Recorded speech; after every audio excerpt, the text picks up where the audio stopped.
ஒரு டிஸ்க்ளைமர். இந்த வீடியோ முழுக்க நாலேஜ் மற்றும் எஜுகேஷன் பர்பஸ்க்காக உருவாக்கப்பட்டவை. இது எந்த ஒரு விதமான ஃபினான்ஷியல் அட்வைஸும் அல்ல. நீங்கள் நிதி தொடர்பான எந்த ஒரு முடிவையும் எடுப்பதற்கு முன் உங்கள் நிதி ஆலோசகர், அதாவது ஃபினான்ஷியல் அட்வைசர் அணுகுவது மிகவும் முக்கியம். வணக்கம் நண்பர்களே, வெல்கம் டு விடி தமிழ்.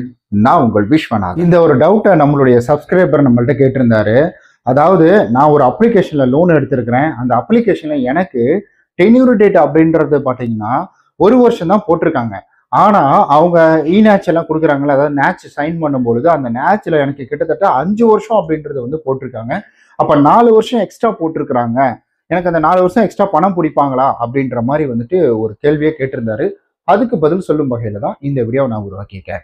அதாவது ஒரு அப்ளிகேஷனா இருக்கட்டும் சரி, பேங்கா இருக்கட்டும் சரி, ஃபைனான்ஸா இருக்கட்டும் சரி, இவங்க எல்லாருமே ஏன் இதை வந்துட்டு எக்ஸ்ட்ரா கேட்டு வாங்குறாங்க அப்படின்னு கேட்டீங்கன்னா இதுக்கு ஒரு காரணம் இருக்கு.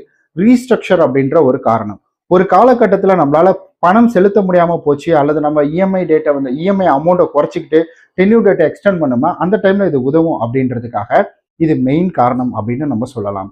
அடுத்தது இதுல முக்கியமான காரணம் அப்படின்னு எடுத்துக்கிட்டீங்கன்னா முழுக்க இப்போ ஒருத்தர் லோன் எடுக்கிறாரு. இப்ப நீங்க ஒரு லோன் எடுத்திருக்கீங்க, ஒரு வருஷம் கரெக்டா நீங்க பேமெண்ட் பண்ணி முடிச்சிட்டீங்க, ஒரு டிலே பேமெண்ட் கூட இல்லாம கரெக்டா பேமெண்ட் பண்ணி முடிச்சிட்டீங்க அப்படின்ற பட்சத்துல எந்த இஷ்யூவும் கிடையாது, அவங்களுக்கு பிரச்சனையே கிடையாது. ஒருவேளை உங்களுக்கு ஒரு வருஷம் தான் போட்டு கொடுத்துருக்காங்கன்னா ஓகே. இப்போ நீங்க ஒரு வருஷம் போட்டிருக்கீங்க டென்யூர் டேட்டு, ஆனா அந்த ஒரு வருஷத்துல வந்துட்டு நீங்க நிறைய டிலே பேமெண்ட் அப்படின்றது பண்றீங்க. இப்போ அந்த டிலே பேமெண்ட் அப்படின்றத அவங்க உங்களுடைய அக்கௌண்ட்ல இருந்தா எடுக்க முடியும். அண்ட் அதே போல இப்போ வந்துட்டு டிலே பேமெண்ட் ஆச்சுன்னா இப்போ 11 மாசம், இப்போ வந்துட்டு 2026 ஒன்னாம் மாசத்துல இருந்து உங்களுக்கு 12ஆம் மாசம் வரைக்கும் போட்டிருக்காங்கன்னா அப்போ நீங்க அதுல ஒரு 4 மாசம் கட்டல, அந்த 4 மாசம் பேமெண்ட் எங்க இருந்து எடுக்க முடியும்? அப்போ மறுபடியும் ரிவர்ஸ்ல போய் அதை எடுக்க முடியாது. அப்ப என்ன ஆகும்னா உங்களுக்கு 2026 ஒண்ணுல இருந்து போட்டு 2027 4ஆம் மாசம் வரைக்கும் எக்ஸ்டெண்ட் ஆகும். ஏன்னா அந்த 4 மாசம் அப்படின்றது அவங்க எடுக்கணும் இல்லைங்களா உங்களுடைய அக்கௌண்ட்ல இருந்து பணத்தை. அதுக்காகவும் இந்த மாதிரி விஷயங்கள் அப்படின்றது வந்திருக்குது. ஸோ நீங்க ஒருவேளை கட்டாம போயிட்டாலும் சரி, இதை வந்துட்டு இத்தனை வருஷம் வரைக்கும் இதுல நம்ம பணம் எடுத்துக்கலாம் அப்படின்ற ஒரு விஷயத்துக்காக தான் இந்த மாதிரி ஆப்ஷன்ஸ் அப்படின்றது வந்து கொண்டு வந்திருக்காங்க. அண்ட் நான் கேள்விப்பட்ட வரைக்கும் ரீஸ்ட்ரக்சருக்காக தான் இந்த மாதிரி ஆப்ஷன்லாம் வந்திருக்கு. கஸ்டமரால கட்ட முடியாத சூழ்நிலை வரும்பொழுது அவர் வந்துட்டு இது போன்ற விஷயங்களை யூட்டிலைஸ் பண்ணி இதுல வந்துட்டு அவர் டென்யூர் டேட்டை எக்ஸ்டெண்ட் பண்ணி இஎம்ஐயை கம்மி பண்ணி கொஞ்சம் பேர்டனை குறைச்சிக்கிட்டு அவரால் வந்து பேமெண்ட் பண்ண முடியும் அப்படின்றதுக்காக தான். சம்டைம்ஸ் கட்ட முடியாத சூழ்நிலை வருது பார்த்தீங்கன்னா, உடம்பு சரியில்லாம போயிடுது. இந்த மாதிரி சூழ்நிலையில பேங்க் என்ன பண்ணும், ஒரு வருஷம் எக்ஸ்பைரி ஆயிடுச்சுன்னா அப்புறம் மறுபடியும் பணம் எடுக்க முடியாது. மறுபடியும் உங்களை கூப்பிட்டு அந்த மறுபடியும் இசிஎஸ் போட்டு கொடுங்க, அக்கௌண்ட்ல இருந்து பணம் எடுக்கணும் அப்படின்னா எத்தனை பேர் வருவாங்க? வரவங்க இருக்கிறாங்க. ஸோ மெஜாரிட்டியா அது பெருசாக கேர் பண்ண மாட்டாங்க. அப்படி இருக்கிற பட்சத்துல ஸோ அதுக்காக தான் இந்த எக்ஸ்டெண்ட் அப்படின்றது பண்றாங்க.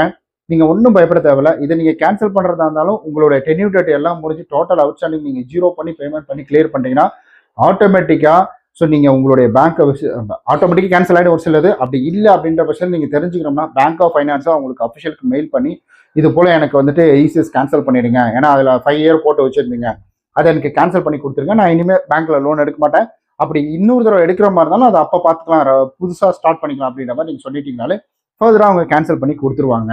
ஒருவேளை அது என்னுடைய அக்கௌண்ட்ல இருந்து பணம் எடுக்குமா அப்படின்னு நீங்கள் நினச்சிட்டு இருந்தீங்கன்னா அதெல்லாம் கிடையாதுங்க. கரெக்டாக கட்டி முடிச்சிட்டிங்கன்னா அது உங்களோட அக்கௌண்ட்ல இருந்து ₹1 எடுக்காது. அப்படி எடுத்ததுன்னா அது அவங்களுக்கு தான் பிரச்சனை. ஏன்னா எல்லாமே டாக்குமெண்ட் அப்படின்றது பேங்க்ல உங்களுடைய அக்கௌண்ட்ல இருந்து பணத்தை இவங்க வந்து எடுத்திருக்கிறாங்க, அதாவது நீங்க கரெக்டாக பேமெண்ட் பண்ணி எடுத்திருக்கிறாங்கன்னா பேங்க்கு சரியான செம்மையான ஒரு நடவடிக்கை அப்படின்றது எடுப்பாங்க. மேபி நீங்க ஒருவேளை கேஸ் போட்டீங்கன்னா உங்களுக்கு சாதகமா வரும், இதுல நிறைய ஃபைன் கட்டுற மாதிரிலாம் வரும். அதனால இந்த மாதிரி தவறுகள் பண்ண மாட்டாங்க. ஒருவேளை நீங்க தவறு பண்ணி அதை சரியா கட்டாம விட்டுட்டீங்கன்னா தான் இந்த மாதிரி இஷ்யூ வர்றதுக்கான வாய்ப்புகள் இருக்கு. அதனால பயப்பட தேவையில்ல. ஆட்டோமேட்டிக்கா சரியா போச்சுன்னா எல்லாமே கரெக்டா இருக்கும். கொஞ்சம் டிலே ஆச்சு அப்படின்ற பட்சத்தில் எக்ஸ்டெண்ட் அதுக்காக தான் இதை வந்து கேட்டிருக்கிறாங்க. பயப்பட தேவையில்ல. மேற்கொண்டு வேற ஏதாவது டீட்டெயில் தேவை, நான் வந்துட்டு இது இன்னும் தெரிஞ்சுக்கணும் அப்படின்னு நினைச்சீங்கன்னா நீங்க உங்களுடைய பேங்க் அப்ரோச் பண்ணி கேட்டீங்கனாலே ஃபர்தரா அவங்களே சொல்லிடுவாங்க. இது போல இந்த கண்டிஷன் இந்த ரீசனுக்காக தான் நாங்க போட்டிருக்கோம் அப்படின்றது ரொம்ப தெளிவா சொல்லிடுவாங்க. வேற ஏதாவது கேள்வி இருந்தா கீழே மறக்காம கமெண்ட் பண்ணுங்க. பாய். இந்த வீடியோவில் நான் பகிர்ந்துள்ள தகவல்கள் அனைத்தும் பொதுவாக கிடைக்கும் தகவல்கள் மற்றும் என்னுடைய 8 வருட அனுபவத்தை அடிப்படையாக கொண்டது. இது எந்த ஒரு வகையான பினான்சியல், லீகல் அல்லது இன்வெஸ்ட்மெண்ட் அட்வைஸ் அல்ல.